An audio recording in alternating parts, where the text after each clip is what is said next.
Looking back to 1944, a peek into the past. America Outdoors in 1944. In 1944, it was hard for an American family to take a vacation together. Many families were separated by World War II. Fathers were away fighting in the war. Mothers and some teenagers were working in factories making war supplies. Even if families were together and had time for a vacation, travel was difficult. Gasoline was rationed, so families couldn't take long car trips, and it was unpatriotic for them to use trains for unnecessary trips because trains were needed to move soldiers and sailors across the country to ships that would take them to the war. For the Saturday Evening Post, August 24th, 1940.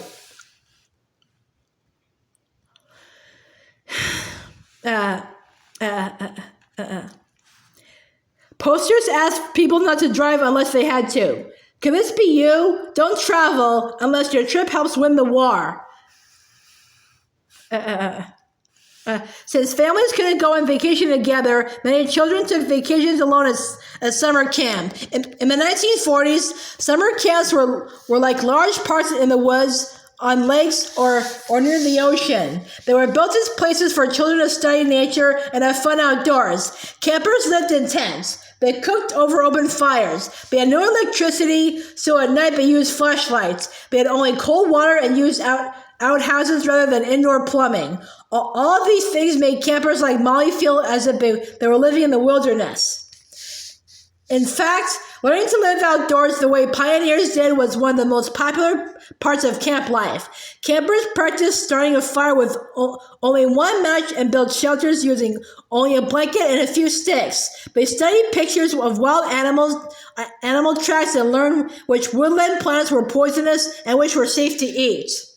Campers learned outdoor survival skills.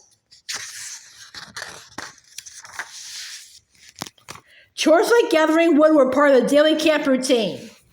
Of course, children like Molly didn't really need to know any of these things because they weren't living in the wilderness. Cooks made most of their meals and counselors were there to take care of them. They had tented cabins to live in, and wild animals were nowhere close by. But learning wilderness skills was fun, and by learning them, campers learned to love the outdoors. They also learned to respect the lives of Native Americans and pioneers who had lived in the real wilderness. Red Cross instructors taught campers to swim. In some ways, going to camp in the 1940s was like going to wonderful school. Counselors planned every day so that campers would learn new things, and there was a special time for every camp activity. Campers had lessons in first aid, water safety, and nutrition. They made arts and crafts projects and learned horseback riding and swimming. They studied nature and took tests to see how well they could identify birds and trees, read a compass, and follow trail markings. Campers learned about the wildflowers and marking trails. Familiar trail signs. These all mean this is the way. First sign means short distance this way. Second sign means 4 miles to blank. Third sign means long distance this way. Campers raised the flag each morning and lowered it each night.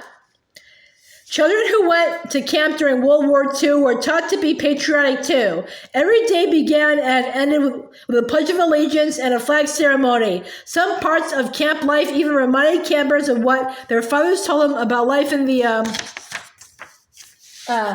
Army or the Navy. Campers lived together in groups like soldiers. 6 or 8 of them shared a tent or a cabin. They were responsible for keeping it clean and had daily inspections to see if their beds were made properly and their belongings were tidy.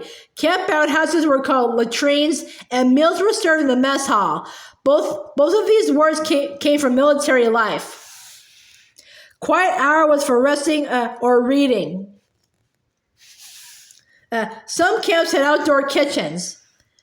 During World War II, while lucky children were off at summer camp, most adults were hard at work in factories, but didn't take time to think about how factory smoke and soot was polluting the air. They were too busy thinking about what war materials were being made inside factories. But organizations like the Girl Scouts, the Boy Scouts, and the Red Cross, who ran many summer camps, remembered that it was important to teach children how to live comfortably and safely outdoors. And the campers, they taught grow to be adults who cared about protecting the environment so that people like you could enjoy camping for a few weeks each summer too.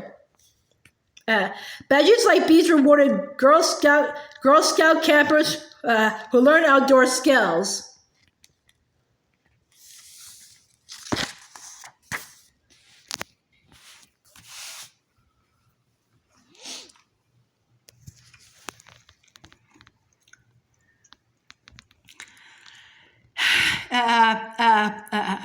Goodbye. So long.